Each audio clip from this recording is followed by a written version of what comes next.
Bonjour à tous, merci beaucoup d'être présents une fois de plus. Bonjour à Monsieur de Kerkhove, un grand merci de nous avoir accordé ce privilège d'avoir votre audience ça, pendant une bonne heure. Et surtout aussi, merci beaucoup à Sophie, Sophie qui a donné cette bonne idée de vous avoir comme orateur. Alors, je vais laisser Sophie vous présenter, après quoi vous pourrez prendre la parole, et après quoi nous clôturons par un question dive. Sophie, à toi la parole. Merci Valérie, vous m'entendez? Parfait. Oui, c'est vrai qu'on aurait de loin préféré suivre ce brûlant sujet réuni au château, mais heureusement, la technologie nous permet quand même de participer à ce débat qui s'annonce passionnant derrière nos écrans. Et d'ailleurs, je me dis que c'est peut-être grâce à ça que nous avons la chance d'accueillir Gilles, qui auparavant était toujours entre deux avions, de l'Irak au Sri Lanka, en passant par l'Algérie et le Tadjikistan. Gilles, c'est vraiment un grand privilège de t'écouter aujourd'hui car tu es réellement devenu le grand monsieur de la lutte antiterroriste en Union européenne et je dirais même à l'échelle mondiale. Et ce terrorisme représente une affreuse menace pour notre sécurité avant tout, mais aussi pour nos démocraties, pour nos valeurs et pour les libertés et les droits de chacun d'entre nous. Et c'est d'ailleurs une priorité absolue de l'Union européenne et de ses partenaires internationaux. Mais ce dont tu vas nous parler, c'est quels sont les nouveaux dangers, comment empêcher que la crise sanitaire et économique actuelle ne devienne une crise sécuritaire et quels sont les moyens et les outils dont dispose l'Union. Et c'est à toutes ces questions que donc, notre orateur va répondre et en particulier, il développera, comme vous l'avez vu, certains aspects, les combattants terroristes étrangers et leur retour au pays, et plus spécialement les Européens détenus par les Kurdes en Syrie, l'Internet comme incubateur de radicalisation. Il ne faudrait pas que ça devienne un espace de non-droit où les criminels peuvent agir librement. L'émergence de nouvelles technologies disruptives, par exemple en matière de chiffrement, de G5, le risque de cyberattaque. Et enfin, la violence d'extrême droite et les nouvelles formes de radicalisation. Mais voilà donc un petit mot sur Gilles, dont je ne vais pas vous faire toute la biographie, car vous la retrouverez en Wikipédia ou sur Internet, mais qui a quand même un parcours assez impressionnant. Alors nous sommes connus depuis que nous sommes étudiants et n'avons jamais été déçus par cet ami fidèle, enthousiaste, brillantissime, engagé, téméraire et même un peu casse-cou à ses heures. Il est à la fois intellectuel et homme d'action, homme aux idées larges mais à la pensée structurée, un Européen convaincu et soucieux de défendre le droit et les valeurs social-démocrates. Gilles a une curiosité intellectuelle insatiable, grand travailleur, il fait tout, il creuse tout, c'est un véritable couteau suisse multifacette, concurrence, réforme institutionnelle, affaires économiques, justice intérieure, défense nationale et enfin sécurité en Belgique et en Europe, sans oublier ses activités professorales et ses mandats qui s'étendent du Ducroix à la Sabena, de la SNCI aux Beaux-Arts. Et je peux vous dire que quand Gilles a un mandat, ce n'est pas pour assister à 3 heures de réunion, mais c'est vraiment pour avoir préparé des questions pointues et où il est sûr d'apporter une réelle contribution. Donc, je résume. À la fin de ses études de droit à l'UCL, il obtient un fellowship pour un Master in Law à Yale, puis il est assistant du NIF en droit constitutionnel pendant quelques années. Après, passage à l'Europe, à la DG Concurrence de la Commission, et puis il devient chef de cabinet de feu Melchior Wathelet père.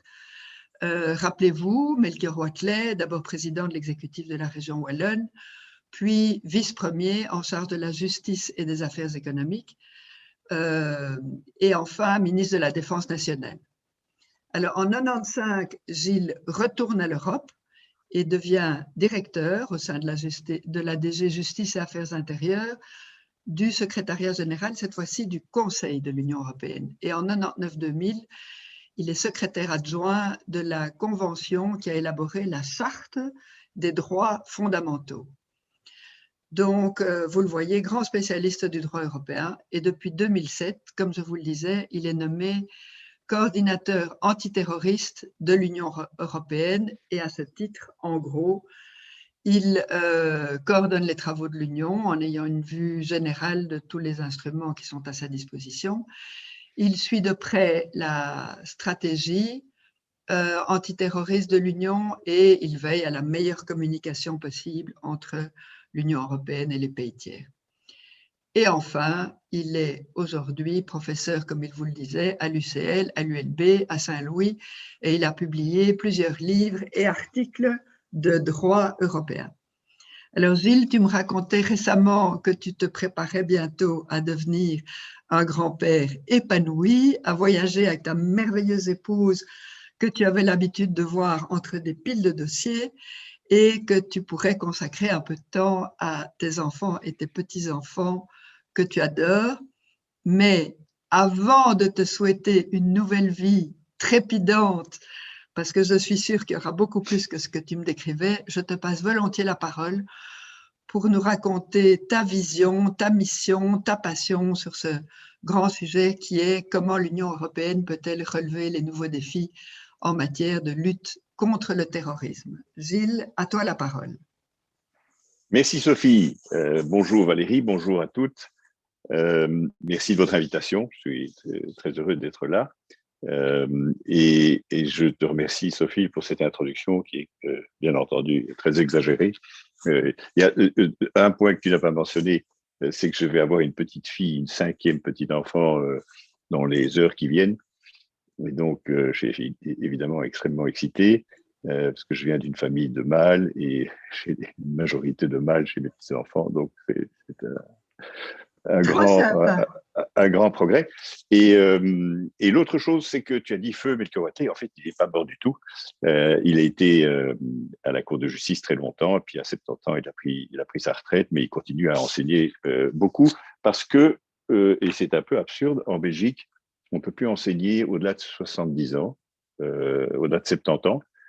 Et en revanche, en France, on peut donner tous les cours qu'on veut, faire cours au-delà de 70 ans. Et donc, merci de cette invitation. J'ai une tendance à parler trop et à trop longtemps, donc je vais essayer d'être plus bref pour laisser du temps à la discussion. Je voudrais peut-être commencer par donner un petit aperçu de la menace telle que je la vois, et ensuite pas trop développer ce que fait l'Union en tant que telle, parce que c'est un peu long et fastidieux, et m'attacher à 3 types de défis auxquels on est confronté, qui sont même des dossiers difficiles. Juste avant de vous parler, j'étais encore en discussion avec le cabinet du commissaire Breton sur un projet de législation que la Commission prépare sur l'intelligence artificielle, et je voudrais un peu illustrer des questions comme ça pour montrer combien l'Europe doit couvrir des sujets vraiment très différents, et avec beaucoup d'implications industrielles, éthiques et sécuritaires. Alors, d'abord, la menace, on a plusieurs formes de terrorisme. On a eu du terrorisme plutôt régional avec l'ETA, l'IRA, on a eu du terrorisme d'extrême gauche, mais depuis un peu avant le 11 septembre, c'est essentiellement un terrorisme lié à Al-Qaïda et à Daesh. Alors, j'hésite souvent à parler de terrorisme islamiste parce que dès que je suis dans un panel avec des musulmans, je me fais agonir d'injures parce que ça suggère un lien entre l'islam et le terrorisme. Et je reviendrai sur cette question, c'est une question sur laquelle j'ai beaucoup travaillé. Donc, le terrorisme lié à Daesh et Al-Qaïda présente encore la menace principale. Mais on voit arriver de nouvelles formes d'extrémisme. Je vais aussi en dire un mot parce que celle-là me préoccupe beaucoup. Alors, sur le terrorisme lié à Daesh et Al-Qaïda, il y a évidemment, depuis la chute du califat, avec la bataille de Baghouz, depuis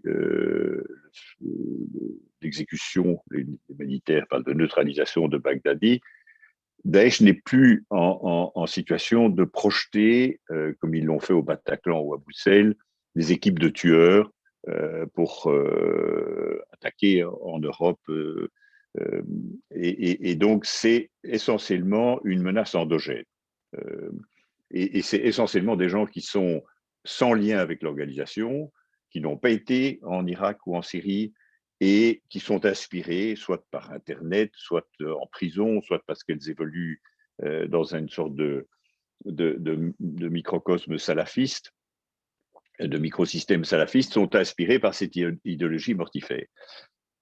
La bonne nouvelle, d'une certaine manière, c'est que pour le moment, c'est du low-tech, c'est-à-dire c'est des attaques simplistes avec un couteau de cuisine, un camion bélier, peut-être quelques explosifs un peu improvisés, mais on n'est pas dans le très sophistiqué.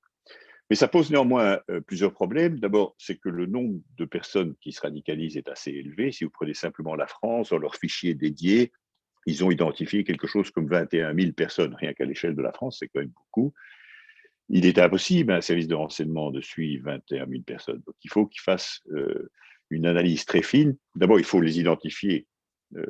C'est pas simple. Il faut avoir les bons capteurs. Donc, il faut être sur le terrain. Il faut avoir des relais un peu partout avec des questions difficiles que sont notamment celles de la déontologie professionnelle. Est-ce qu'on peut contraindre un psychiatre à révéler qu'il a un client qui se radicalise? Est-ce qu'on peut demander aux professeurs d'école ou d'université d'aller voir la police pour dire qu'elle trouve qu'il y a quelque chose qui ne va pas? Ça pose des problèmes pas simples. Donc, il faut les bons capteurs. Une fois qu'on a identifié un grand nombre, comme il faut 20 à 25 personnes dans un service de renseignement pour surveiller 24 heures sur 24 quelqu'un qui est potentiellement dangereux, on ne peut pas travailler sur 21 000 personnes. Donc, il faut réduire ce nombre. Et donc, on a développé des méthodologies pour arriver à des chiffres raisonnables. Mais le défi n'est pas tellement celui-ci, parce qu'être radical n'est pas un délit en soi, c'est pas incriminé, c'est le moment où la personne radicalisée bascule dans la violence. Le point de basculement, ce que j'appelle le tipping point, et ça, c'est assez compliqué. Et pour être honnête, la plupart du temps, nos services de renseignement ne détectent pas le tipping point, parce que ce qui est frappant, c'est que c'est souvent un processus très rapide, de plus en plus, et que, comme je l'ai dit, comme c'est des moyens assez simplistes, c'est très difficile d'empêcher un type d'aller dans sa cuisine, prendre un couteau de cuisine et sortir dans la rue. Une fois qu'on a fait tout ça, qu'est-ce qu'on fait? Alors, ça pose le problème du désengagement, pas tellement la déradicalisation, parce que j'en parle de déradicalisation, mais changer le software, changer les idées de quelqu'un, c'est pratiquement impossible. Ce qui est par contre peut-être atteignable, c'est d'essayer de convaincre quelqu'un de ne pas utiliser la violence pour promouvoir ses idées. Et là, on a aussi commencé à travailler, c'est assez compliqué, c'est un processus où personne n'a la solution, tout le monde teste, mais il faut le faire de plus en plus. Et un dernier point que je veux soulever dans cette problématique de l'acteur solitaire, c'est souvent un défi juridique même pour les parquets. C'est de déterminer quand un acte de ce type, une décapitation, un assassinat intervient, est-ce que c'est du terrorisme ou est-ce que c'est un dérangé mental? Parce que dans plus de 20%, on s'est rendu compte que c'était vraiment des demeurés, des dérangés mentaux. Et selon qu'on qualifie ça de terroriste ou pas, ça a un impact médiatique colossal. Si c'est, comme Samuel Paty, une décapitation, au nom de ce terrorisme mortifère, tout d'un coup, c'est la première page des journaux, c'est les JT, c'est vraiment un impact médiatique maximum. Si c'est un demeuré mental, ben, ce sera page 24 des journaux, c'est très triste, mais ça n'a pas beaucoup d'impact. Et c'est peut-être un des domaines sur lesquels j'ai le moins travaillé et qui est tout à fait important, c'est la relation entre terrorisme et médias. Je vais d'ailleurs la semaine prochaine, je crois, intervenir dans un cours à Louvain qui cherche à approfondir ces questions. Ça me rappelle que lors d'une élection présidentielle en Afghanistan, il y a quelques années, il y avait une sorte de consensus entre tous les candidats et des médias de ne plus parler du terrorisme et des attaques des talibans. Et pendant toute la campagne électorale, on n'a plus du tout parlé de ça. Et c'était un désespoir pour les talibans, parce qu'ils tuaient 5-10 personnes, mais comme on n'en parlait pas, ça n'avait aucun impact, ça n'intéressait personne. Donc, je dirais que le premier défi, c'est celui-là, c'est ce terrorisme de type endogène. Il y a ensuite ce que moi j'appelle l'héritage du califat, c'est ce qui reste des Européens qui sont encore, comme tu l'as dit, détenus dans le nord-est de la Syrie par les Kurdes. Vous savez qu'il y a à peu près 40 000 personnes de plus de 100 pays qui ont rejoint Daesh en Syrie et en Irak lorsqu'ils contrôlaient un territoire de la taille du Royaume-Uni. Un bon tiers est déjà revenu. un gros tiers, je pense plus qu'un gros tiers, ils ont été tués. Et on ne sait pas exactement le nombre, parce que quand il y a des batailles dans le désert où il fait 40 degrés, ben on enterre les corps très rapidement, on ne prélève pas comme on le ferait chez nous, les données biométriques. Et donc, on n'est pas au courant de tout. Une grande partie, non, pas une grande partie, une petite partie sont partis vers d'autres théâtres d'opération, Afghanistan, Philippines, le Sinaï, un petit peu en Afrique, moins qu'on le pensait. Et puis, il y a ceux qui ont été arrêtés, qui sont détenus par les Kurdes dans des prisons ou des camps. Et il y a 70 000 femmes et enfants qui sont détenus dans un camp qui s'appelle le camp de Al-Hol, dans le nord-est de la Syrie, dans des conditions absolument épouvantables. Il y a 30 000 Irakiens, 30 000 Syriens et 10 000 internationaux, donc non Irakiens, non Syriens, où, surtout dans une annexe internationale, règne la terreur. Les femmes les plus radicales qui restent connectées à Daesh, elles ont encore des téléphones, elles ont même des armes, il y a des meurtres, les enfants doivent suivre des cours de charia. Et donc, une situation épouvantable et qui ne va ne faire que s'empirer. Et dans les prisons, les hommes sont détenus dans des conditions infrahumaines. Et c'est même pas Guantanamo. Guantanamo, au moins, ils avaient des vêtements propres et une nourriture, peut-être pas très bonne, mais enfin, c'était quand même décent. Ici, c'est infradécent. Et le problème, c'est que nos États membres, surtout les 7 États membres qui sont les plus concernés, ceux qui ont le plus grand contingent, et c'est évidemment la France, n'ont aucune envie de les rapatrier. Alors, ils rapatrient les enfants au compte-gouttes. C'est le moins qu'on puisse faire. Les enfants ne sont par définition victimes. Alors la question, c'est qu'est-ce qu'un enfant? Le gouvernement belge a décidé la semaine dernière que c'était jusqu'à 12 ans. Au-delà de 12 ans, ben, là, on se pose des questions, mais en deçà de 12 ans, il faut pouvoir les rapatrier. D'un autre côté, les Kurdes n'ont pas tellement envie de laisser partir les enfants sans les femmes, parce que, bon, pour eux, c'est un poids. Ils ne veulent pas rester collés avec les femmes et les hommes. Et donc, on a une situation qui est une sorte d'impasse.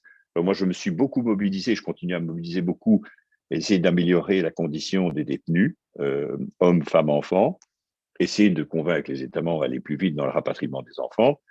J'ai décidé de ne pas trop insister, et encore surtout dans ma communication aux médias, sur la nécessité de rapatrier ou pas, parce que les États membres sont vraiment très, très nerveux sur cette question-là. 7 d'entre eux essaient de négocier un traitement judiciaire sur place. Ils négocient avec l'Irak, le gouvernement irakien, mais c'est peu probable que ça se passe parce que l'Irak a déjà là aussi un stock de gens à juger qui est considérable. Ils ont des milliers de gens dans les camps, dans les prisons. En plus, l'Irak est un pays qui pratique la peine de mort et où le procès est tout sauf équitable. Moi, j'ai assisté à Bagdad à un procès d'une jeune femme. C'est basé sur les confessions. Et vous savez, dans ces pays, les confessions, comment on les obtient? Il y a la torture, ça dure 15 minutes, il n'y a pas de preuves, et il y a la peine de mort. Donc, ce serait assez difficile pour les pays européens qui prônent des valeurs et les droits de l'homme de sous-traiter le traitement judiciaire de leurs ressortissants auprès d'un pays comme ça. Donc c'est vraiment un casse-tête pour les responsables de la sécurité de nos États membres. Mais il faudra bien un jour que quelque chose se passe, parce que les alternatives, c'est soit un jour Erdogan qui recommence ce qu'il a fait en envahissant le nord de la Syrie, il irait un peu plus loin et mettrait la main sur ces gens, soit Assad, grâce aux Russes, reprend la main sur le nord-est de la Syrie. Alors il est pour le moment facialement en contrôle, mais pas réellement en contrôle. Et on a eu très peur quand Trump a décidé de retirer les troupes américaines, parce que ça voulait dire que les Kurdes n'avaient d'autre option que de faire un deal avec Assad. Donc ça, c'est, je dirais, le deuxième aspect. Alors, où en est Daesh? Il y a eu la chute du califat, donc ils ne contrôlent plus un territoire. Mais ils ont eu le temps de mettre de l'argent de côté. On pense qu'ils ont investi, pas mal en Turquie d'ailleurs, peut-être dans l'immobilier à Istanbul. Ils ont encore des milliers de combattants et ils peuvent s'appuyer sur des franchises, ce qu'ils appellent des provinces, des wilayas, à différents endroits dans le monde. Il y en a bien sûr en Turquie. Alors, il est un peu calme, la wilaya turque, parce que c'est la zone de repli des combattants de Daesh qui continuent à tuer en Syrie, qui continuent à tuer en Irak, périodiquement, mais ils trouvent en Turquie un lieu où ils peuvent se faire soigner, ils peuvent se reposer, ils peuvent reconstituer leurs ressources. L'Afghanistan, il y a au moins 2000 combattants de Daesh en Afghanistan. le Sahel et l'Afrique de l'Ouest, et on voit bien que tout ça continue à aller vers le golfe de Guinée, le Sinaï et un peu en Libye. Et donc, il y a encore une capacité du groupe avec des milliers de combattants à l'échelle internationale. Al-Qaïda, de son côté, on a un peu tendance à l'oublier, parce qu'on ne parlait que de Daesh, parce qu'il était évidemment le groupe dominant. Mais Al-Qaïda a profité de toute cette période pour s'implanter à différents endroits, à développer ses réseaux, à développer ses franchises et ses groupes affiliés. Alors, il y a en Syrie, dans la partie ouest, le nord-ouest, alors que les camps dont j'ai parlé sont au nord-est, autour d'Idlib et à Idlib, des groupes plutôt liés à Al-Qaïda, et on parle de milliers de combattants. Hein. Il y a Ayat Tahrir al-Sham, il y a Ouras al-Din, on est dans l'ordre de 15 000 combattants. Et c'est un peu le cauchemar de se dire, si tout ça devait éclater, on va avoir une espèce d'effet de dispersion de milliers de barbus dangereux. Il y a le Yémen, où, à cause de ce chaos créé par l'Arabie saoudite, cette lutte entre les Houthis soutenus par l'Iran et le gouvernement soutenu par l'Arabie saoudite, et Daesh et Al-Qaïda continuent à se développer. Il y a le Sahel, où dans le Mali, le Burkina, c'est le groupe dominant, l'Afghanistan, bien entendu. Et vous savez qu'aujourd'hui, on cherche à négocier avec les talibans un accord qui permettrait le retrait de l'OTAN et le retrait des troupes américaines. Un des points clés de cet accord, c'est d'obtenir l'accord des talibans qui n'accueilleront plus de groupes terroristes et singulièrement plus Al-Qaïda. Alors, vous avez au Nigeria, les Boko Haram. C'est un groupe qui, lui aussi, s'est divisé. On a un groupe lié à Daesh et un groupe lié à Al-Qaïda. Et enfin, un grand contingent, c'est en Somalie avec les Shabab. Là, on parle de 7 à 9 000. On s'est longtemps demandé et on continue de se demander si les deux organisations ne pourraient pas fusionner un jour. Et j'ai un copain qui est le spécialiste mondial d'Al-Qaïda, Ali Soufan, qui écrit un bon papier dans lequel il dit, au fond, ça pourrait se passer parce que les 3 raisons pour lesquelles Al-Qaïda en Irak s'est divisé en un groupe qui s'est appelé Daesh, sous le leadership de Baghdadi, et un groupe qui s'est appelé Ayat Tahrir al-Sham, sous le lien direct avec Al-Zawahiri en Afghanistan. Pourquoi ils se sont séparés? C'est d'abord parce il y avait un problème d'ego entre Baghdadi et Al-Zawahiri, mais Baghdadi est mort et Al-Zawahiri doit être vieux, sinon mort. Deuxième élément, ils se battaient sur la temporalité du califat. Pour Daesh, il fallait faire le califat tout de suite. Pour Al-Qaïda, c'était une perspective de long terme, c'était le couronnement d'un long processus. Et le troisième, c'est assez intéressant, c'est faut-il utiliser la violence aveugle pour imposer la charia, pour s'imposer. Alors, Al-Qaïda l'a fait, mais ils ont appris de leurs erreurs. Ils ont bien compris qu'on ne conquiert pas les cerveaux et les cœurs en décapitant. Bon. Et peut-être que Daesh pourrait, là aussi, apprendre de ses erreurs et essayer plutôt d'avoir le temps long.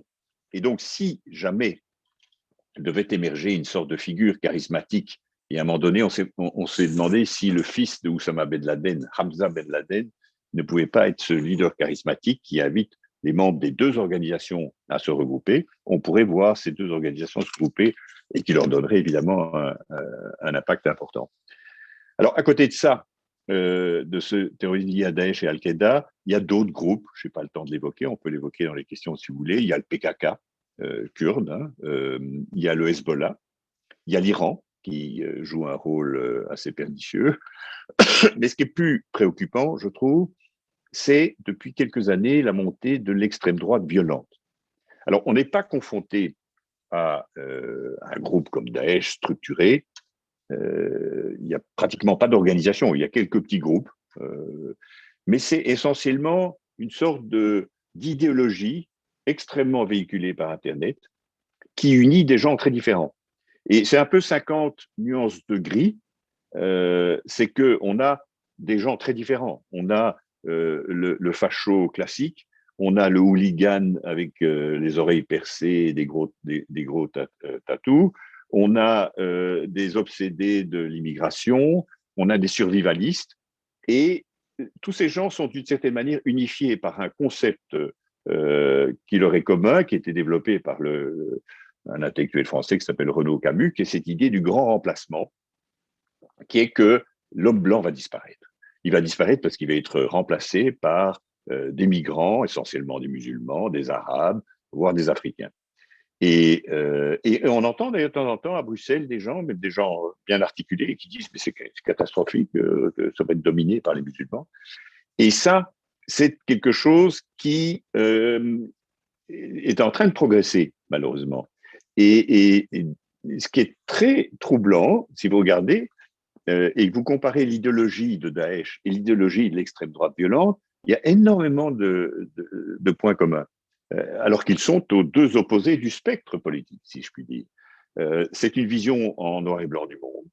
C'est un racisme profond, une homophobie, une misogynie, une espèce d'adhésion à une vision de clash des civilisations.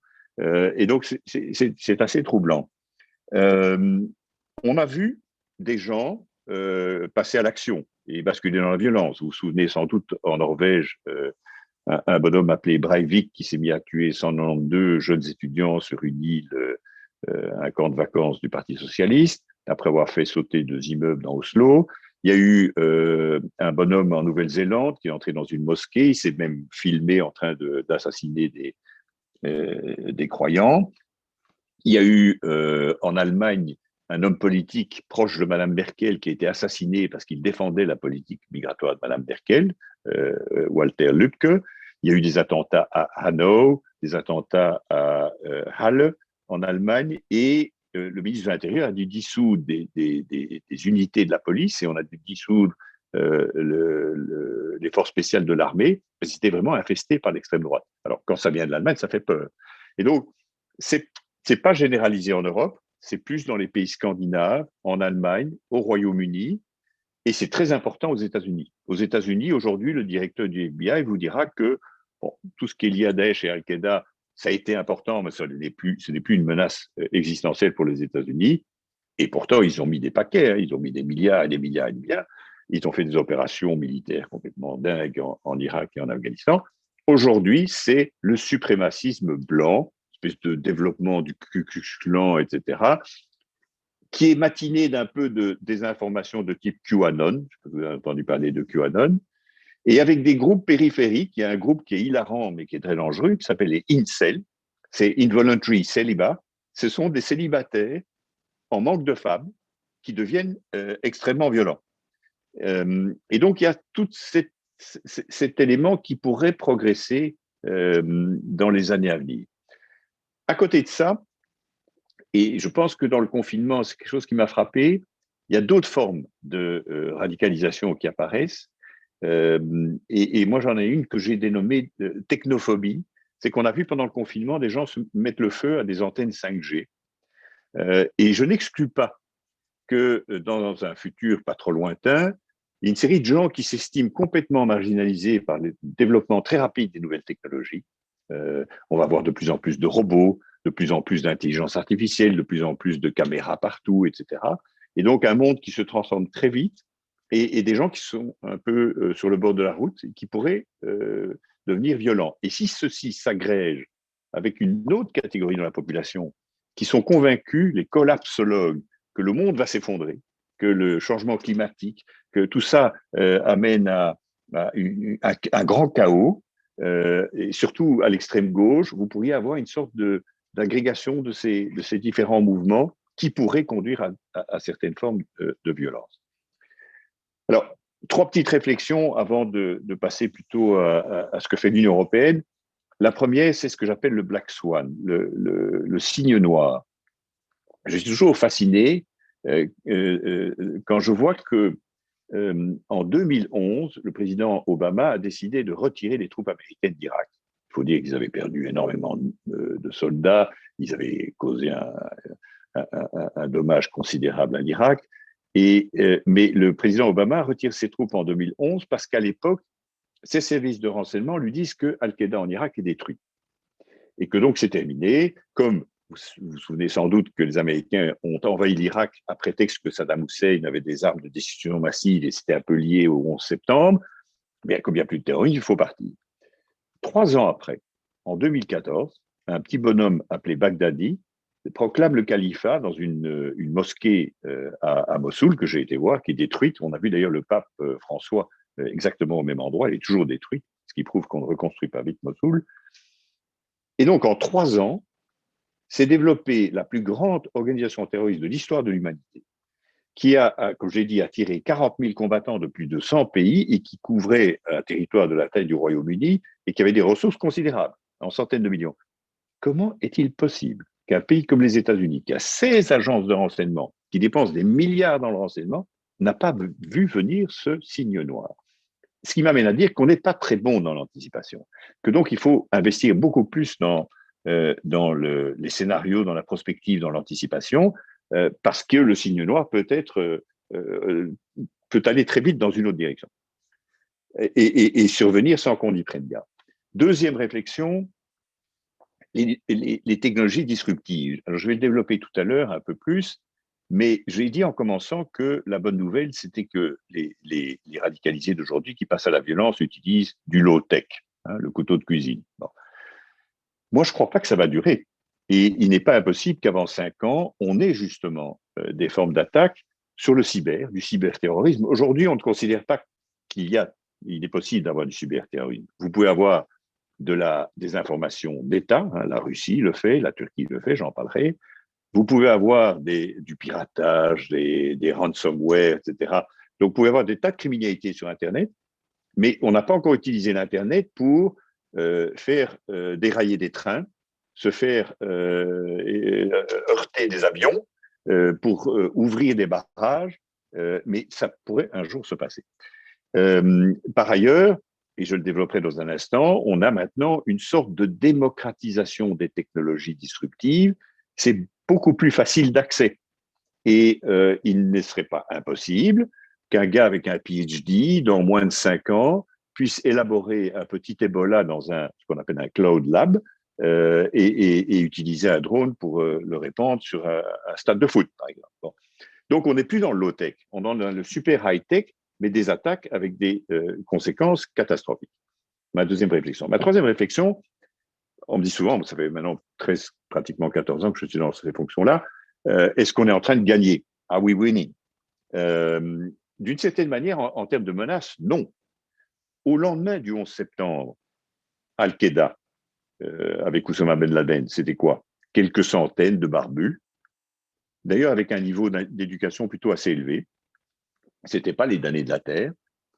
Aujourd'hui, on a, je viens de le dire trop rapidement, mais je viens de le dire, 2 organisations, Al-Qaïda et Daesh, qui doivent avoir chacune de l'ordre de 25 à 30 000 combattants.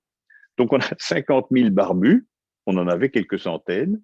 Donc, en termes de menaces, ce n'est pas juste de dire qu'on gagne. En revanche, ce qui a changé considérablement, et j'y viens, c'est qu'on a fortement réduit nos vulnérabilités.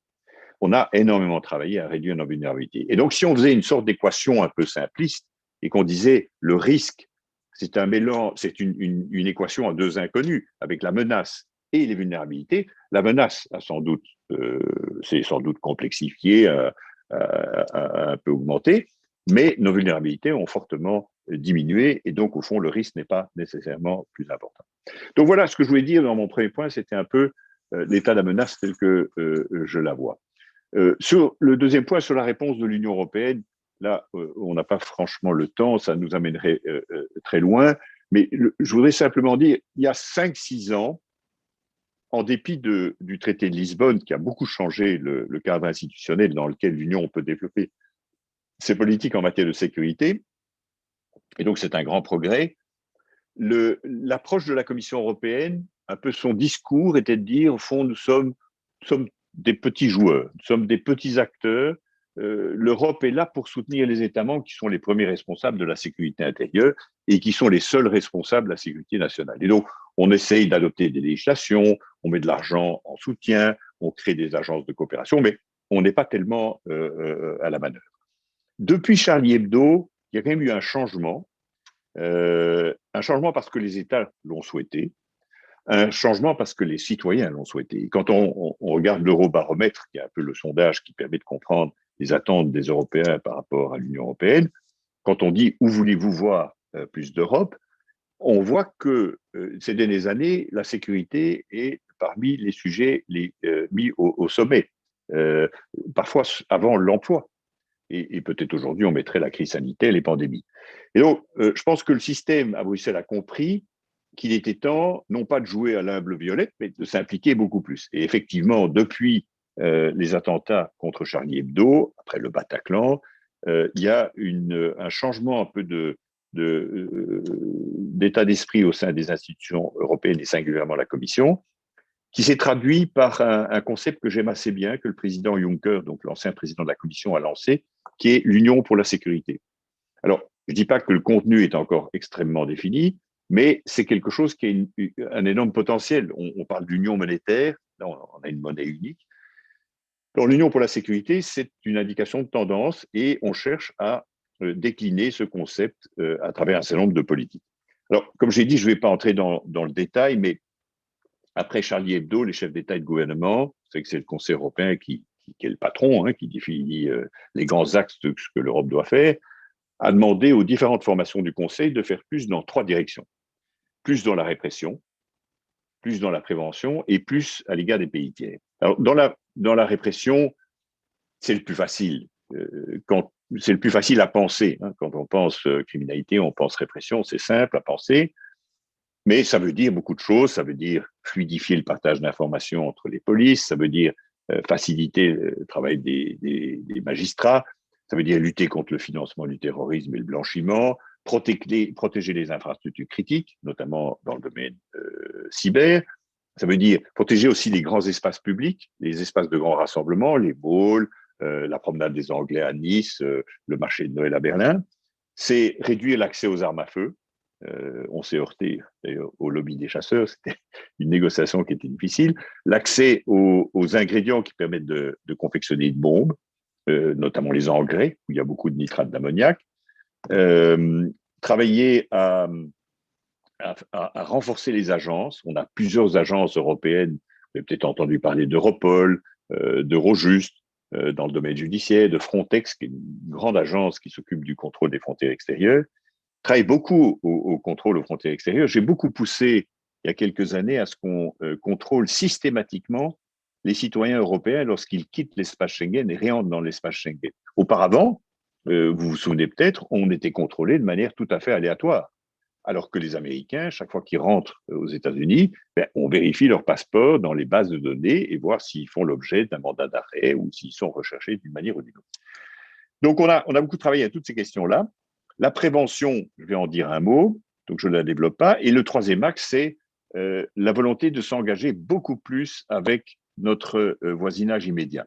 Alors, Sophie a dit que je voyageais beaucoup, 60% de mon temps avant le confinement, c'était ça.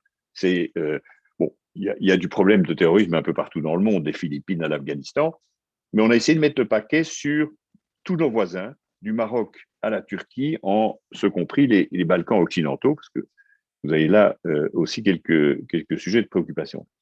L'idée étant qu'il faut aider ces pays, parce qu'ils sont eux-mêmes confrontés à du terrorisme. Il faut surtout les aider à rééquilibrer leur approche, parce qu'ils ont une approche hyper répressive. C'est essentiellement une affaire de services de renseignement. On ne respecte pas l'état de droit, la justice est faible, il n'y a absolument pas de politique de prévention, donc c'est important de les aider. Mais c'est aussi notre première ligne de défense. Et donc, plus on aide le Maroc, la Tunisie, l'Égypte, etc., plus c'est bon pour nous.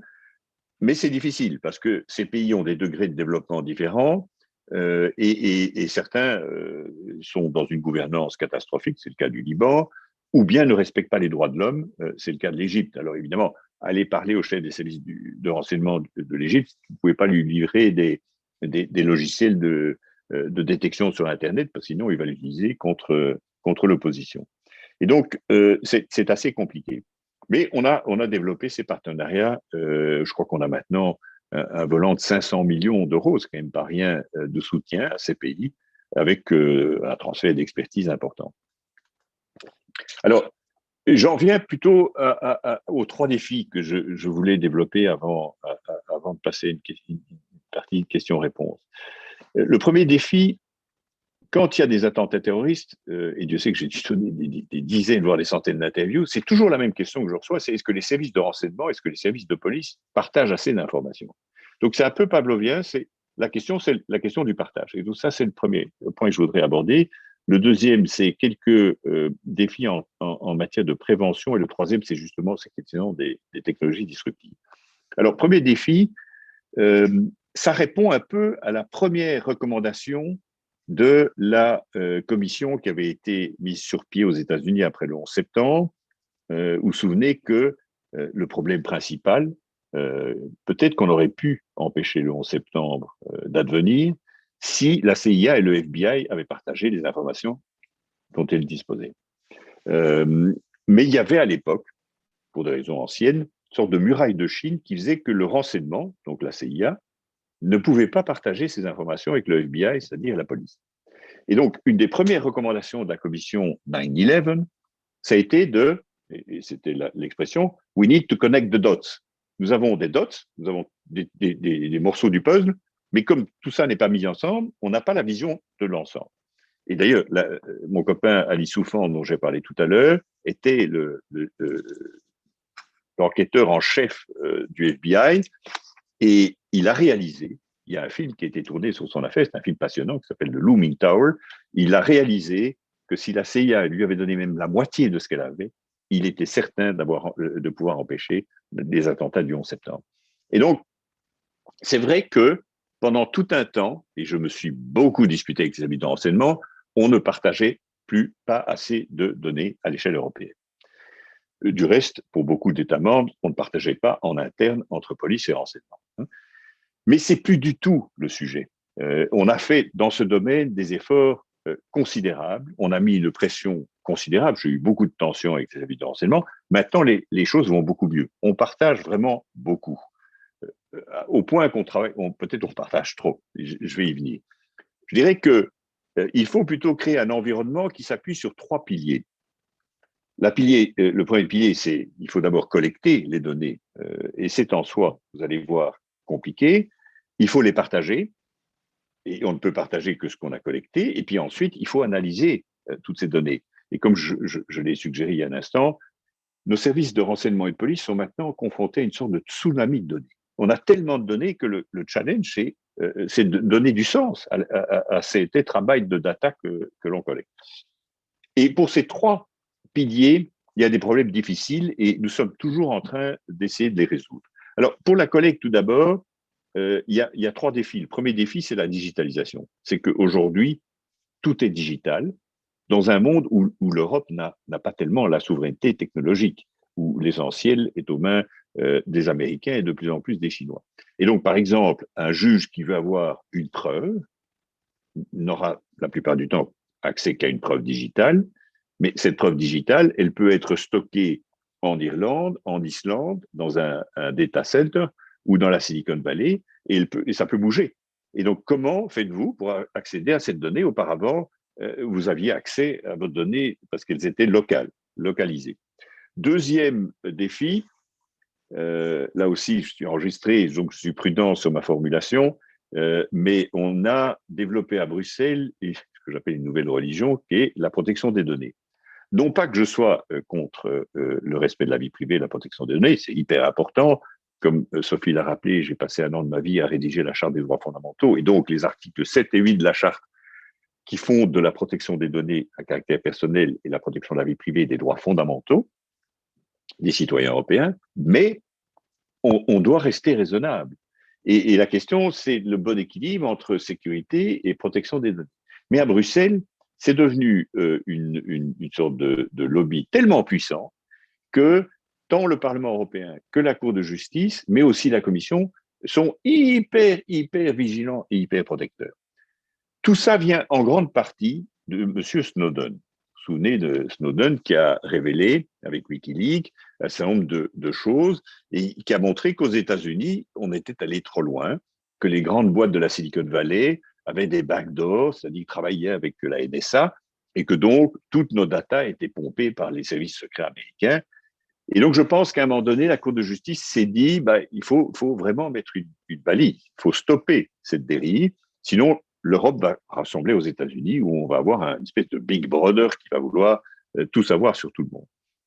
Et donc, on a développé des règles très sophistiquées. Vous avez tous entendu parler du GDPR, qu'on a l'équivalent dans le domaine de la sécurité. Et le Parlement européen, vous avez quelques parlementaires qui sont des chevaliers blancs qui hurlent dès qu'on veut recueillir des données sur quoi que ce soit. Et on a besoin de plus en plus de données détenues par le secteur privé. Parce que pendant tout un temps, l'échange de données, c'était entre les policiers. Aujourd'hui, on veut avoir accès aux données sur les passagers qui sont détenus par les compagnies aériennes. On veut avoir accès aux données qui sont véhiculées par les boîtes Internet, les données digitales sur Internet. On veut avoir accès à des données bancaires. On veut avoir accès à des données financières. Donc c'est assez sensible, mais tout à fait indispensable pour la sécurité. Et puis, troisième aspect, qui est assez lié à cette demande de vie privée et de protection des données, c'est que les sociétés de l'Internet développent maintenant le chiffrement, qu'on appelle le chiffrement de point à point, qui fait que c'est pratiquement impossible d'avoir accès à la donnée. Et non seulement votre téléphone mobile est crypté, et vous avez peut-être en mémoire un espèce de bras de fer qui avait eu lieu entre le directeur du FBI et le patron de Apple, parce que le directeur du FBI voulait pouvoir lire ce qui était dans un iPhone qui avait été trouvé lors d'un attentat terroriste aux États-Unis. Et pour des raisons assez marketing, le patron de Apple, qui aurait pu résoudre le problème très facilement, en a fait une affaire publique et a dit non, non, pas question, parce qu'il voulait évidemment démontrer que l'Apple était le téléphone le plus sûr au monde. Bon.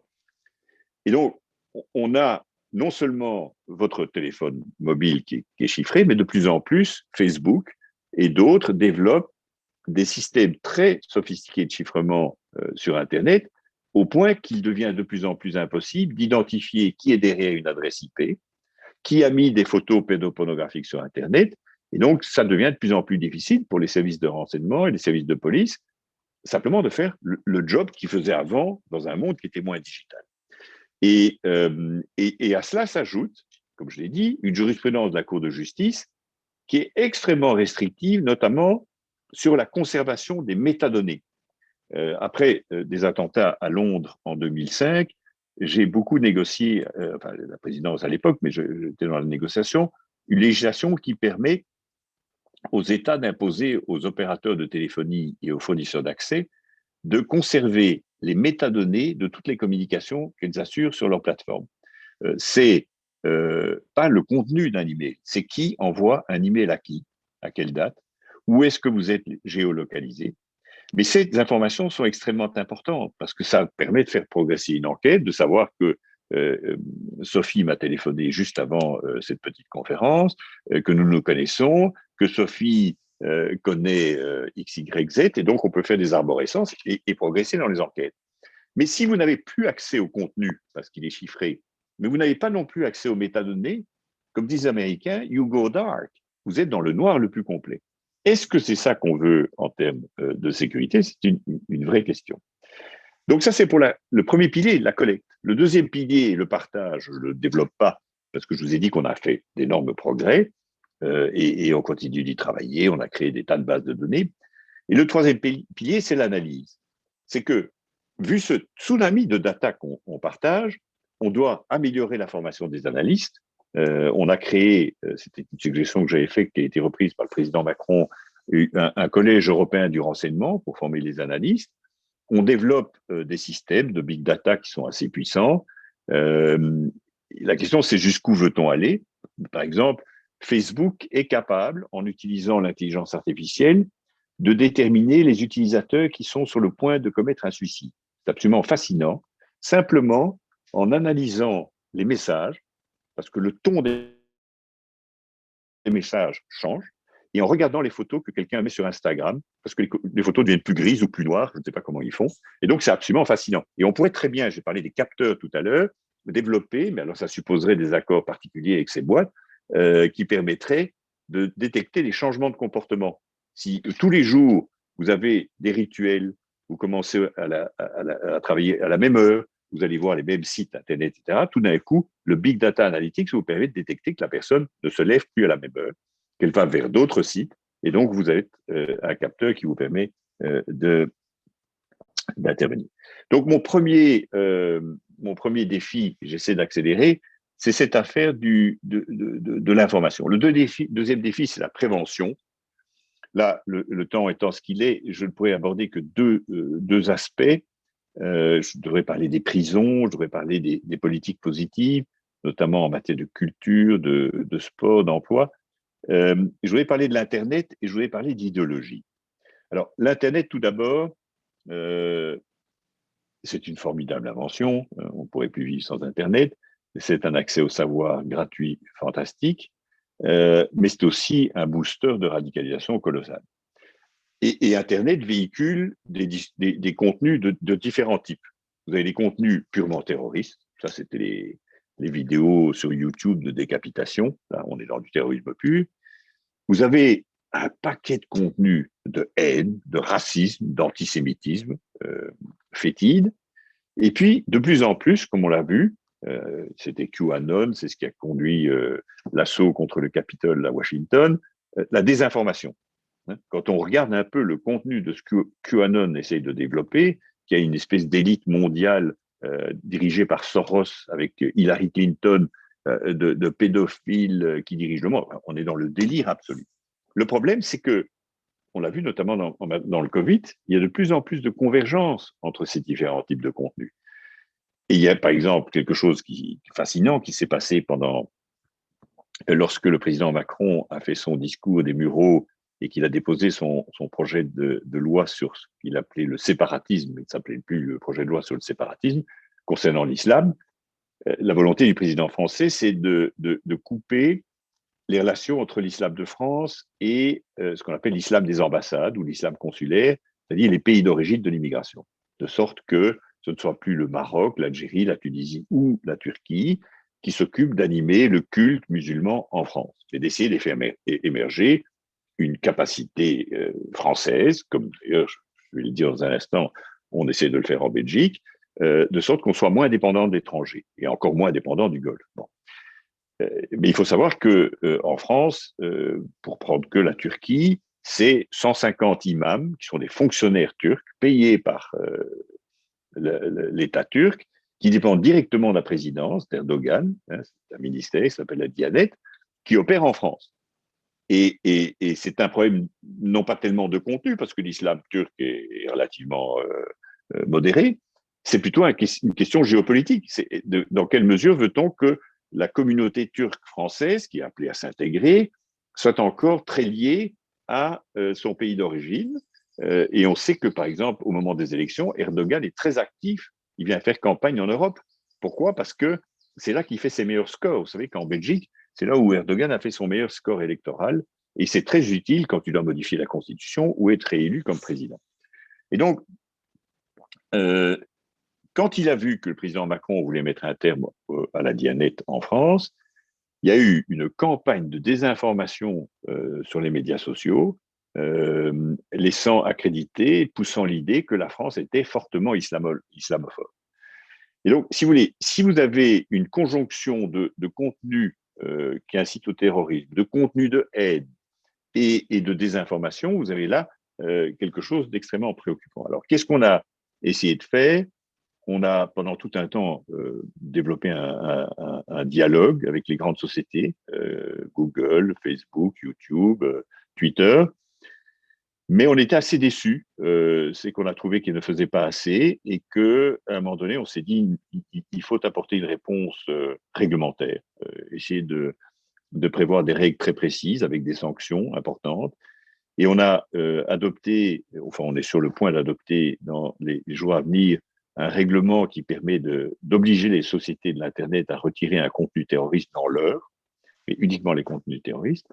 Et la Commission européenne a saisi le Conseil de deux législations vraiment importantes, le Digital Service Act et le Digital Market Act, pour essayer de développer des règles contraignantes sur ces monstres, parce que ces boîtes de la Silicon Valley, c'est des véritables monstres dont le chiffre d'affaires dépasse le PNB de plusieurs États, qui souvent n'écoutent pas tellement les pouvoirs publics, et ne comprennent les choses que quand ils voient du muscle et un stick. Et donc, là, on est en train de négocier des encadrements avec des systèmes de transparence des algorithmes, etc. Parce qu'il y a encore énormément de problèmes à résoudre. Et je vais juste en citer deux, parce que le temps me manque. La question de l'amplification algorithmique, par exemple. Vous savez que des boîtes comme YouTube développent leur algorithme de recommandation. Quand vous êtes sur YouTube et que vous cherchez, vous aimez le jardinage, hein, et vous allez recevoir de plus en plus de vidéos sur le jardinage. Eh bien, l'algorithme est conçu pour vous amener à rester sur la plateforme le plus longtemps possible, parce que le business model de ces boîtes, c'est évidemment de vendre de la publicité, et plus vous restez, plus elles peuvent vendre de la publicité. Et elles se basent sur les travaux de spécialistes des neurosciences qui montrent que, malheureusement, c'est comme ça, c'est la nature humaine, l'utilisateur moyen, il préfère le contenu borderline, si je puis dire, au contenu banal. Hein, on aime tous regarder un peu des vidéos qui vous expliquent qu'il y a une grande manipulation mondiale, enfin, l'utilisateur mondial adore ça. Et donc, l'algorithme a pour effet d'amplifier, je dirais d'une certaine manière, les mauvais côtés. Et donc, ça amène, et c'est délibéré de la part de ces sociétés, ne s'en cache pas, à amener les gens le plus proche possible des contenus illégaux. Et le contenu illégaux, c'est le contenu terroriste ou le contenu haineux. Ça pose un gros problème, parce que ça amplifie des choses très problématiques, et c'est en grande partie ce qui s'est passé aux États-Unis et qu'on ne veut pas voir se passer en Europe. Deuxième exemple, c'est les jeux en ligne. C'est un domaine que, bon, je suis peut-être un peu trop vieux, mes fils étaient assez adeptes, mais vous savez qu'il y a plus de 2 milliards de personnes sur Terre qui jouent en ligne, hein, online gaming. Et ces jeux peuvent être un lieu de radicalisation, peuvent être un lieu de blanchiment d'argent et de financement du terrorisme, peuvent être un lieu de communication et peuvent être un lieu d'entraînement, comme les militaires font du gaming pour simuler des batailles. Et moi, j'ai vu des jeux développés en Allemagne par l'extrême droite où le sport, c'est de tirer sur Soros ou de tirer sur Merkel ou sur des migrants. Enfin, donc des choses proprement immondes. Donc l'Internet est un vrai sujet, mais c'est compliqué parce que ces sociétés ont des poches hyper profondes, donc des lobbyistes hyper efficaces, et donc lobby le Parlement européen, mettent une pression énorme. Et en même temps, tout n'est pas négatif, il faut être honnête, c'est beaucoup plus sophistiqué que ça. Deuxième chose qui me tient beaucoup à cœur, c'est la dimension idéologique du terrorisme lié à Daesh et à Al-Qaïda. J'ai dit d'entrée de jeu que j'avais un problème de formulation. Dire c'est du terrorisme islamiste, on utilise le mot islam. Et donc, on peut être offensant par rapport aux croyants musulmans. Il y a d'ailleurs beaucoup de débats au sein des experts, surtout en France, sur la question de savoir si une certaine interprétation de l'islam est ou n'est pas un ingrédient de la radicalisation. Et si vous suivez un peu les débats en France, il y a beaucoup de débats d'ailleurs sur l'islamophobie ces derniers temps, vous avez une école de pensée autour d'un gars qui s'appelle Gilles Kepel et une autre autour d'un gars qui s'appelle Olivier Roy. Et puis il y en a un troisième que je vais évoquer. Gilles Kepel, lui, dit « Moi, j'ai travaillé dans les banlieues, je peux vous dire, ben oui, l'islam radical joue un rôle dans le processus de radicalisation. » Un Olivier Roy, je m'empresse de dire, les deux sont des copains, Olivier Roy dit « Pas du tout. Moi, j'ai regardé le profil de tous ceux qui ont fait des attentats. Là, ils étaient complètement ignorants. Ils ne savaient rien. Il y a même des gars qui ont acheté l'islam pour les nuls en partant en Syrie. C'est pas du tout l'islam qui les a drivés. Il y avait d'autres raisons. Alors, lui dit, beaucoup sont nihilistes. Hein, c'est un peu des... bon. Il y a un troisième, François Burgat, qui lui dit, non, ça n'a rien à voir. C'est l'humiliation des musulmans. C'est la non-résolution du problème palestinien. C'est le fait que les Israéliens les dominent et que nous soutenons les Israéliens. Et donc, c'est géopolitique. C'est les bottes américaines, des militaires américains qui foulent la terre d'islam, qui ont envahi l'Irak, qui ont tué des dizaines de milliers d'Irakiens. C'est ça qui crée la révolte. Moi, je pense qu'il ne faut pas trancher pour l'un ou pour l'autre. Je pense que dans certaines situations, chez certaines personnes, effectivement, le message du salafisme poussé à l'extrême peut être un ingrédient de radicalisation. Pour d'autres, il y a d'autres facteurs, ça peut être le racisme, la discrimination, etc. Et donc, ça pose la question de savoir que faire pour essayer d'imiter l'influence, surtout venant du Golfe, du salafisme, du wahhabisme. J'ai mis beaucoup de temps à convaincre les États membres. Il m'a fallu 3 ou 4 ans pour essayer de les convaincre d'entamer un débat avec l'Arabie saoudite. Alors, l'hostilité venait du fait que l'Arabie saoudite a les poches très profondes et achète beaucoup de matériel militaire, et donc personne ne veut déplaire à l'Arabie saoudite. Mais ils ont fini par admettre, et surtout après les événements Bataclan, c'est devenu un sujet plus facile. Et donc, j'ai obtenu l'accord des 27 ministres pour entamer un dialogue avec l'Arabie saoudite pour essayer de réduire le volume considérable de matériel inacceptable qui vient d'Arabie saoudite. C'est des vidéos, c'est des prêches sur Internet, c'est des bouquins qui disent qu'il faut taper les juifs, il faut taper les chrétiens, etc. C'est toute cette espèce de logorée de mort, de violence, de haine de l'autre, même des musulmans qui ne sont pas salafistes, parce que ceux-là sont considérés comme des tièdes et donc des ennemis. Et donc j'ai entamé ça, j'ai été longuement reçu par le roi d'Arabie saoudite, et je peux vous dire que dire au roi d'Arabie saoudite qu'on n'aime pas le salafisme ou le wahhabisme, ce n'est pas un exercice facile.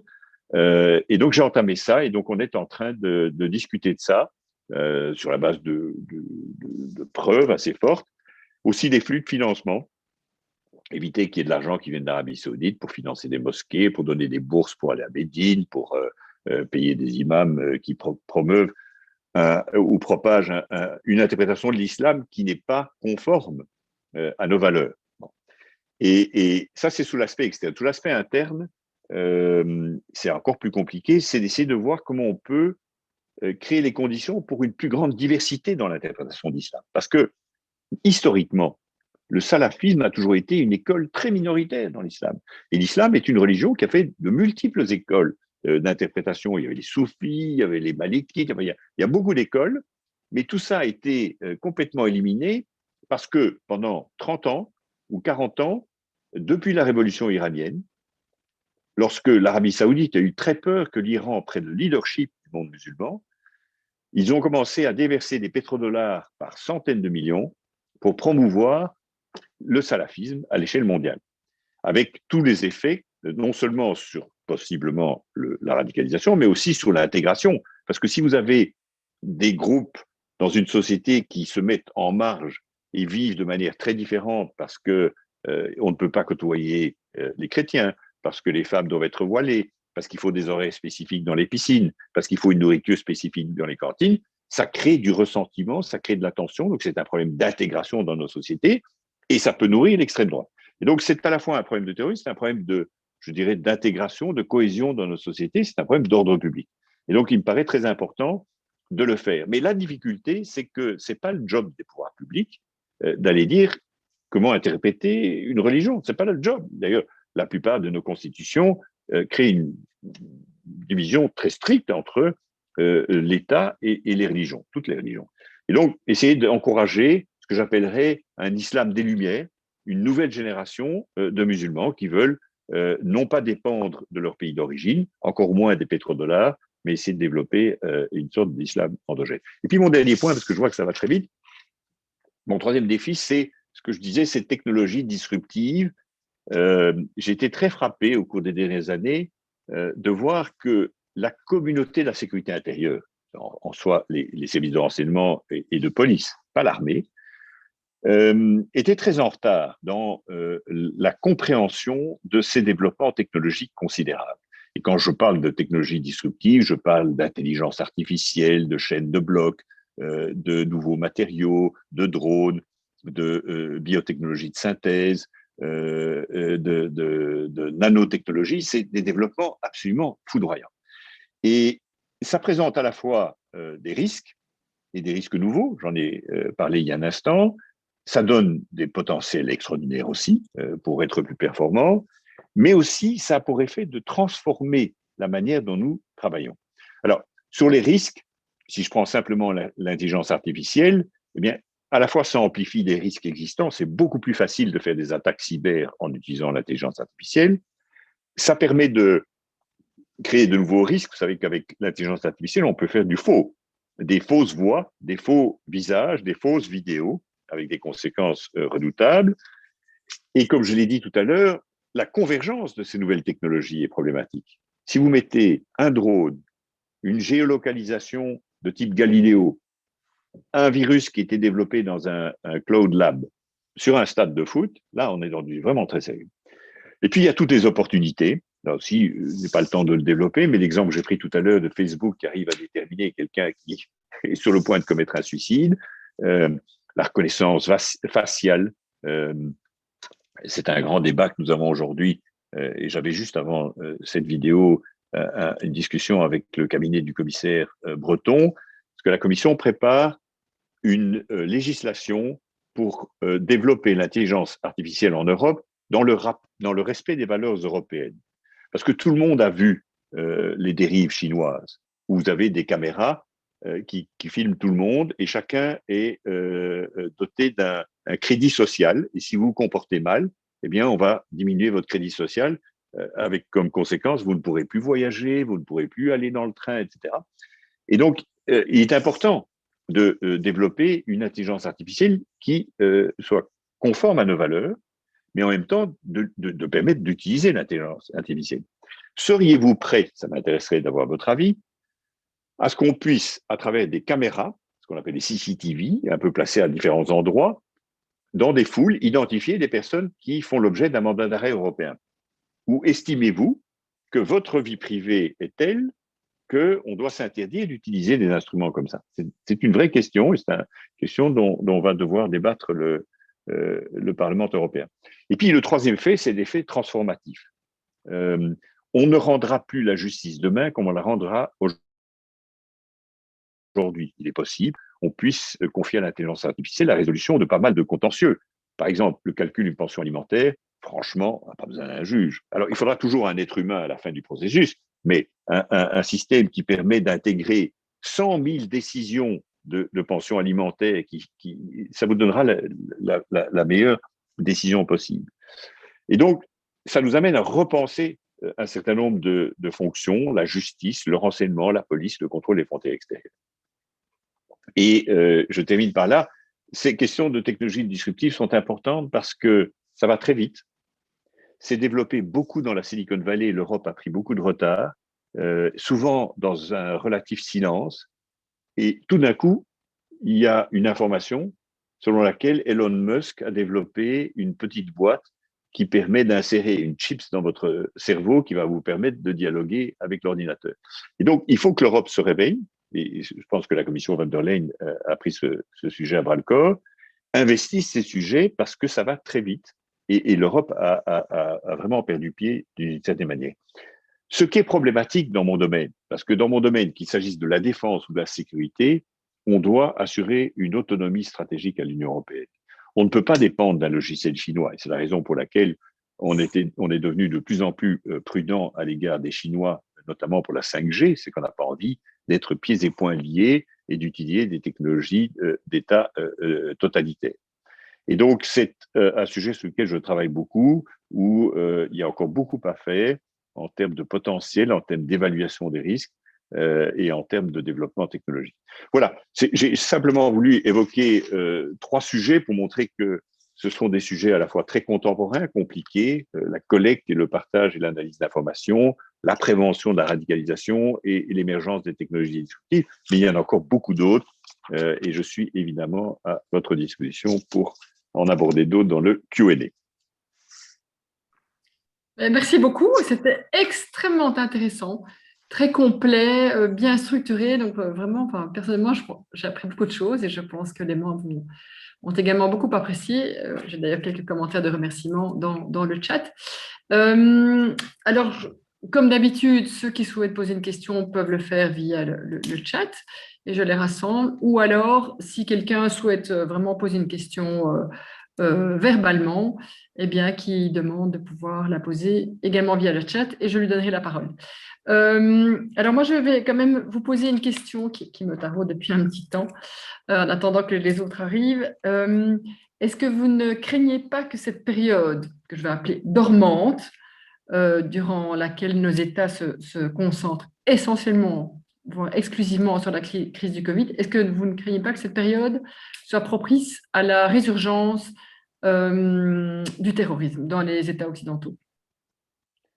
Alors, c'est une bonne question. Je peux vous envoyer le papier que j'avais écrit au début du confinement sur la question. On n'a pas vu à court terme une augmentation liée à la crise pandémique.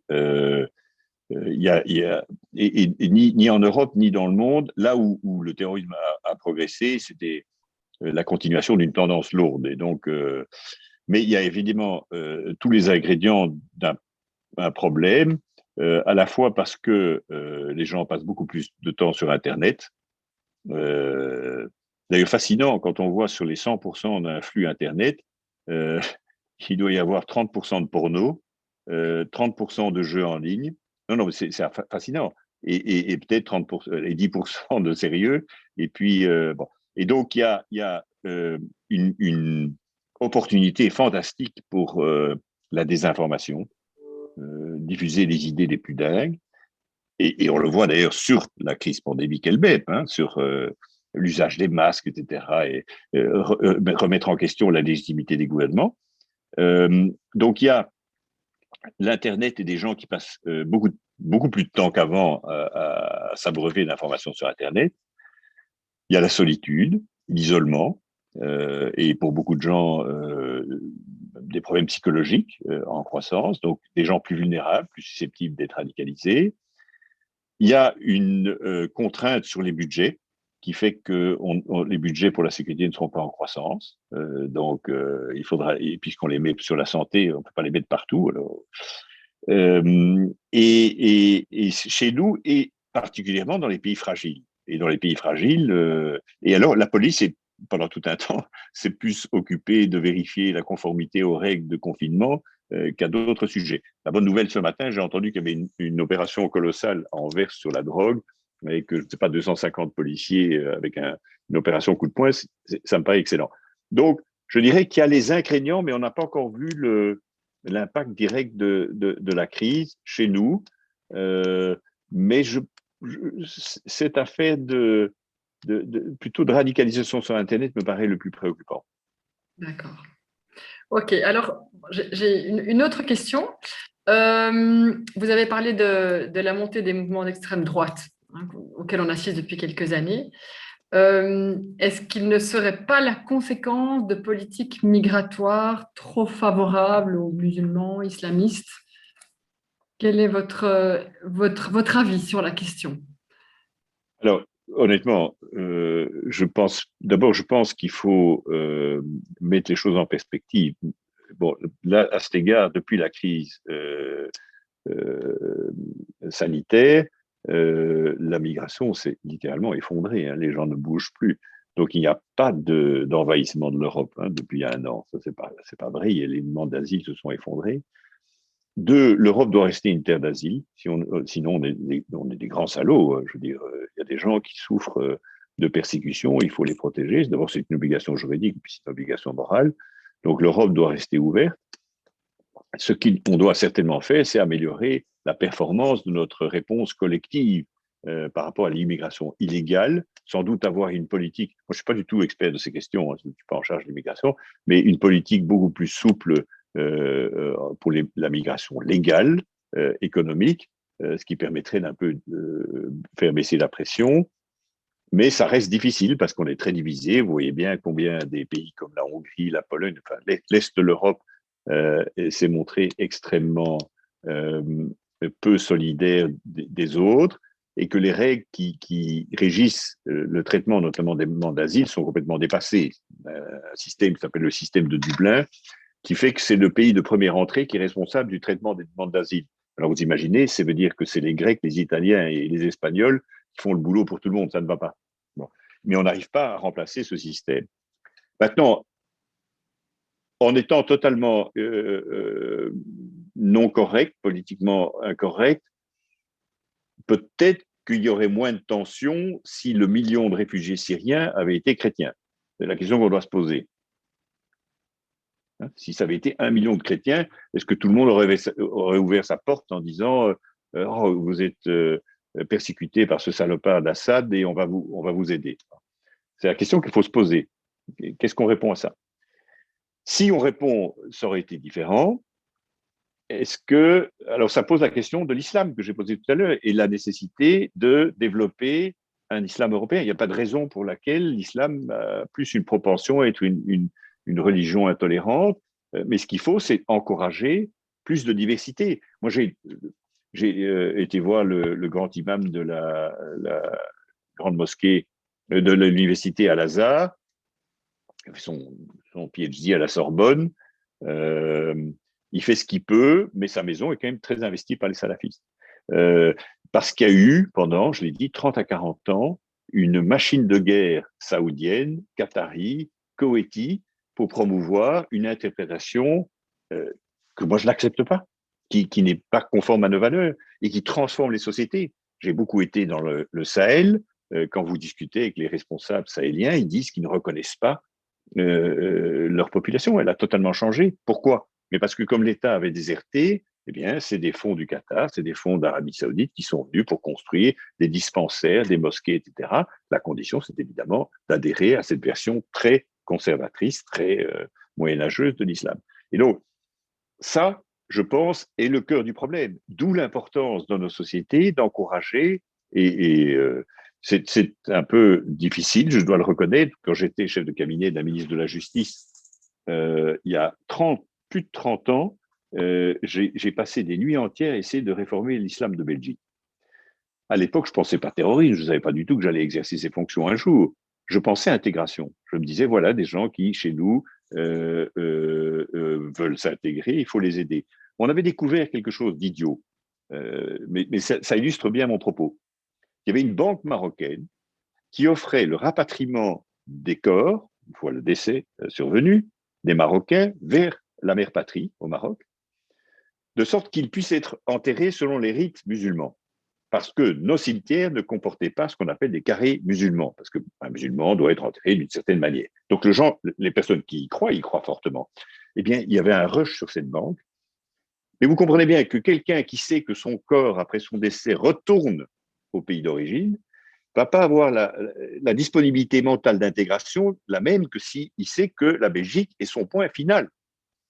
Et donc, nous avons fait, à l'époque, c'était une ancienne ministre qui s'appelait Paula Dont et qui dirigeait le Centre pour l'intégration. On a fait des directives au bourgmestre pour faire en sorte que dans les cimetières, il y ait un petit carré musulman. Ça a l'air idiot, mais on a des populations qu'il faut aider à s'intégrer. Et donc, à l'époque, j'avais essayé de le faire. Je me suis cassé les dents, je ne suis pas parvenu, à l'époque, à structurer l'islam de Belgique. Je pense que Links l'a fait plusieurs années plus tard, mais Koen Geens, le dernier ministre de la Justice, a essayé, il n'a pas réussi. J'ai eu une longue conversation avec l'actuel ministre de la Justice, Vincent Van Quickenborg, qui essaye la même chose. C'est extrêmement compliqué parce que vous avez des enjeux de pouvoir, parce que vous avez des acteurs extérieurs, le Maroc qui veut contrôler sa diaspora, la Turquie veut contrôler.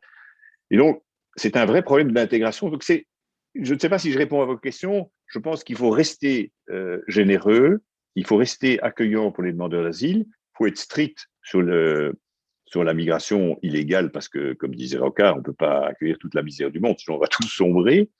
Il faut développer des politiques dans leur pays pour éviter qu'ils ne migrent.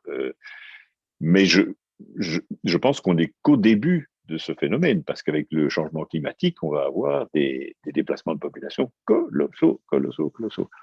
Et donc, voilà, quelques dossiers sur lesquels il faut faire des progrès, et pour le moment, on n'en fait pas à l'échelle européenne. L'Europe est malheureusement très divisée. Encore beaucoup, beaucoup de travail. Alors, pourrions-nous utiliser la menace sanitaire pour améliorer le contrôle des frontières? Mais les frontières ont fait beaucoup de progrès. Seulement, justement, dans le paquet que la Commission a déposé, son pacte sur la migration et l'asile, la Commission propose que les pays de première entrée, des contrôles de sécurité beaucoup plus forts sur les pays de première entrée. Mais comme ça fait partie d'un paquet sur lequel on demande plus de responsabilité aux pays de première ligne et plus de solidarité entre les autres, et comme l'Est de l'Europe ne veut pas tellement partager et donc ne veut pas être solidaire, pour le moment, le dossier est bloqué. Mais cela dit, comme j'ai évoqué tout à l'heure, on a une agence qui s'appelle Frontex maintenant, avec un corps de garde-frontières de l'ordre de 10 000 personnes, une agence qui est dotée maintenant de milliards d'euros, donc ça devient quelque chose d'important. On a beaucoup développé la dimension sécurité de Frontex. Il y a beaucoup travaillé avec son directeur. Donc, nos contrôles, franchement, s'améliorent. Outre le fait que je peux vous dire qu'on est en train d'interconnecter les bases de données. Alors, je parlais de Big Border, mais on insère de la biométrie dans tous nos systèmes informatiques. Ça va être très difficile d'entrer avec des faux passeports.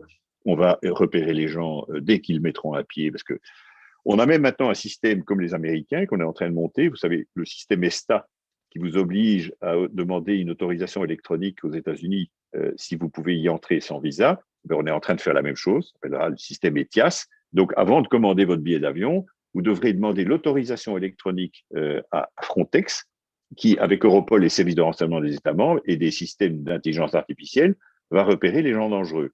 Et donc, même si vous pouvez rentrer sans visa, on vous dira, vous ne pouvez pas rentrer. Donc, je pense qu'on est vraiment sur la bonne voie. On a un système qui est beaucoup plus rigoureux qu'avant. C'est une bonne nouvelle. Alors, je vais vous lire une question que j'ai reçue par SMS, une personne qui est en clinique. Alors, dans la presse, il y a eu des articles sur le fait que les entreprises ne pouvaient plus stocker leurs données chez des prestataires en dehors de l'Europe, donc Cloud et autres. Mais le problème, c'est que tous ces prestataires sont hors Europe, justement. Alors, comment faire? C'est un des grands défis auxquels s'attaque d'ailleurs Thierry Breton, c'est que malheureusement, on a perdu la souveraineté de nos données. C'est que la plupart des datas sont stockées dans des clouds hors Union européenne. On a essayé de créer un grand cloud européen. Il y a quelques projets qui sont soutenus par la Commission européenne. Je crois que dans les jours à venir, la Commission va faire une communication sur cette question. Et il faut qu'on retrouve la souveraineté de nos données. Et donc, ça passe par l'encouragement à la création de cloud. Et ça passe, moi je pense que ça passe par des mesures réglementaires, mais ça veut dire partir au clash avec les grandes sociétés, parce que même l'État français, qui est le champion de la souveraineté technologique, a confié, je crois, à Microsoft le stockage de toutes les données de santé, et Dieu sait si c'est sensible. Mais on a beaucoup à faire, on a beaucoup de retard, malheureusement. Heureusement, je trouve, c'est une question que je soulève depuis des années avec la Commission européenne, c'est la première commission où on peut parler de souveraineté technologique sans qu'on soit taxé de politique régressive. Et il y a ce commissaire Breton qui a mis le paquet sur le développement du digital, l'Europe digitale. Et je dois dire qu'il y a beaucoup d'argent disponible. On veut encourager la recherche. On prend les dispositions réglementaires nécessaires pour développer des cadres européens. Donc, on est très en retard, mais je reste confiant. Maintenant, reste ce que vous avez dit c'est lié à ce que j'ai dit sur la protection des données. Il y a un petit bonhomme, un petit Autrichien qui s'appelle Monsieur Schrems, qui attaque périodiquement tous les encadrements qu'on négocie avec les États-Unis pour permettre aux entreprises de transférer des données de l'autre côté de l'Atlantique. Et donc, il y a un arrêt Schrems 1, un arrêt Schrems 2, dans lequel les cadres, avant ça s'appelait le CEVARBO, tout ça est considéré comme illégal. Pourquoi? Parce que aux États-Unis, la protection des données n'est pas au même niveau que chez nous. Et donc, c'est un peu la conséquence de notre surobsession sur la protection des données aussi. Ok, très bien. Alors, je vois qu'il y a une question de Baudouin. Et Baudouin, je vois que tu es là. Je préférerais que tu la poses parce que je ne suis pas sûre d'en comprendre totalement le sens. Oui, mais merci Gilles, c'était formidable et je dirais trop complet. Hein. Tu sais trop de choses pour nous, mais j'imagine qu'on pourra re-regarder cette conférence et tout assimiler. Alors, non, j'avais une réflexion par rapport à ta question tout à fait à la fin où tu nous demandais comment on réagirait si on mettait des caméras qui permettraient de reconnaître des gens qui sont prouvés, condamnés ou poursuivis pour qu'on puisse les arrêter. Alors, en principe, la réponse, je pense, peut être positive, si ce n'est que l'arrivée de quelqu'un comme Trump au pouvoir les 4 dernières années aux États-Unis prouve que malheureusement, même dans nos démocraties, des types qui sont des menteurs et qui vont poursuivre des gens parce qu'ils n'ont pas les mêmes idées que eux, peuvent monter dans des fonctions de pouvoir.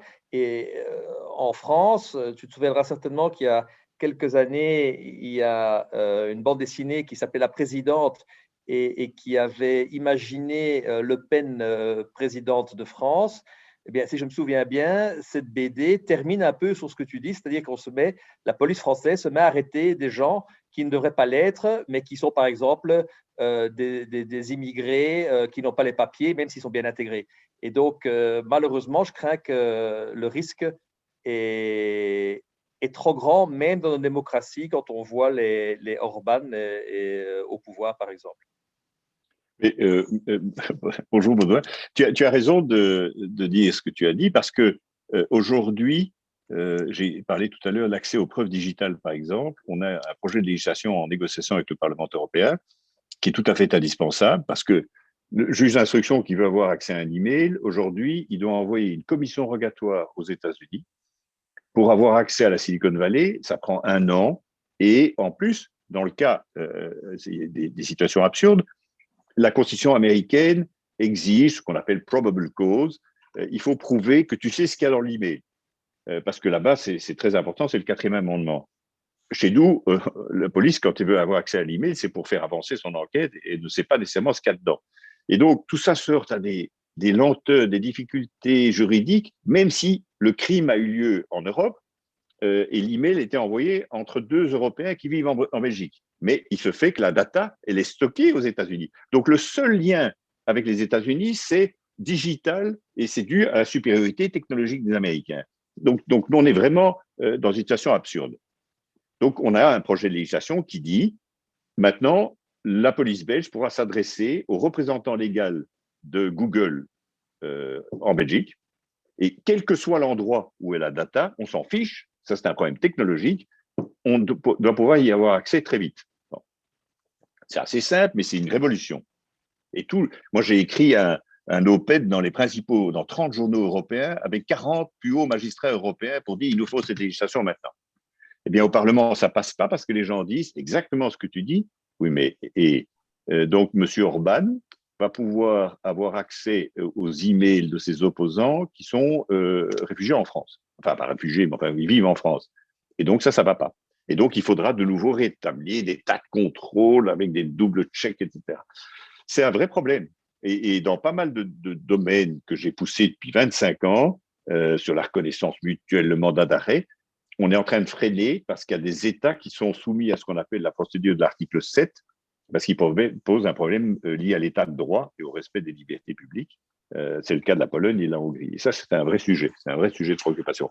Et tu as raison, j'ai encore vu des sondages qui laissent entendre, il y avait une de Libération, je crois, très préoccupante, qui disait que la gauche ne ferait plus le pari de soutenir Macron contre Le Pen, parce qu'il déteste Macron, et que donc, au 2e tour, ça serait assez serré. Donc, une Le Pen qui aurait accès à des CCTV, tu as raison, dans un cas de figure comme ça, je serais le premier à paniquer comme toi. Bon, même si je ne suis pas un immigrant mal intégré. L'heure tourne. Je vais du coup vous poser une dernière question parce que je pense qu'il y a certains doivent se libérer.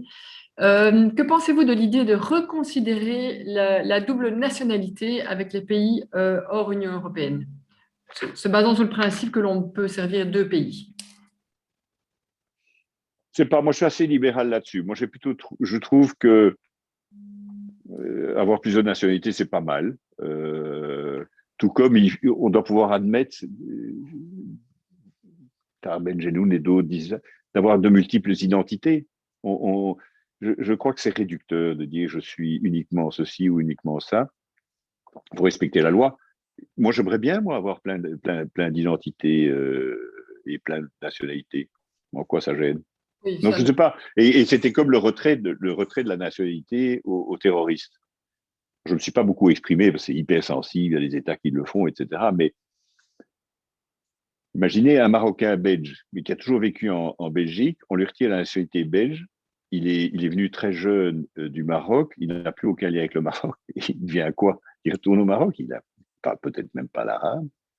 Oui, mais si c'est juste pour les terroristes, on peut comprendre tout de même. On peut comprendre cette extrémité-là en disant si tu as voulu frapper l'état d'accueil, eh ben, tant pis, tu en payes le prix. Mais Donc, moi, honnêtement, je ne suis pas trop partisan de limiter ça. Pour vous, ça n'a pas Même d'impact. si, même si j'ai incité mon fils à abandonner sa université américaine, mais il y avait des fortes raisons fiscales à tout ça. D'autres raisons, voilà. Ok, écoutez, il est 2h30, donc je pense qu'on va tout de même vous libérer. C'était vraiment passionnant, passionnant, comme disent les membres, extrêmement clair, complet et dans un domaine, une fois de plus, quand même relativement complexe. Donc, merci beaucoup, bravo, bonne continuation et merci pour tout ce que vous faites pour notre sécurité à tous. Merci de votre accueil. J'espère que ça portera ses fruits. Merci beaucoup à toi, Sophie. Merci aux membres. Excellent après-midi et à la semaine prochaine. À bientôt. Au revoir. Merci Gilles et bonne chance pour la naissance. On a eu l'impression d'avoir eu plusieurs conférences en une fois, tant les sujets abordés étaient vastes et passionnants et on aura envie de suivre tes cours à l'université. Voilà. Absolument. À bientôt. Merci. Au revoir.